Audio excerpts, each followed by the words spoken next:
అమ్మయ్య నా వల్ల కాదు స్వామి, నా వల్ల కాదు. రే పార్క్ అంతా తిప్పి తిప్పి వచ్చినారా, నా చేత కాదు పో. అయ్యలేను నా చేత, నేను ముసల్దాన్ని అయిపోయినారా. హెయిర్ మీద వైట్ కలర్ లేదా? కలర్ వేసుకున్నాను. నా చేత కాదే, గంట గంట తిప్పుతాను. పోండి నా చేత ఇలా చూడు, కాళ్ళు నొప్పిస్తాను చాలా. ప్లీజ్ నా చేత కాదు. రన్నింగ్ పార్క్ అంతా తిప్పినారు, ఇంకా రన్నింగ్ నేర్చుకోవాలంట. రన్నింగ్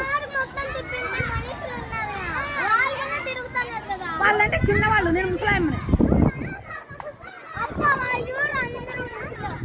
బాగున్నారు నా వల్ల స్వామి, బుద్ధి లేక మీ వెనక పార్కుకి వచ్చినప్పుడు ఇంకోసారి రాను.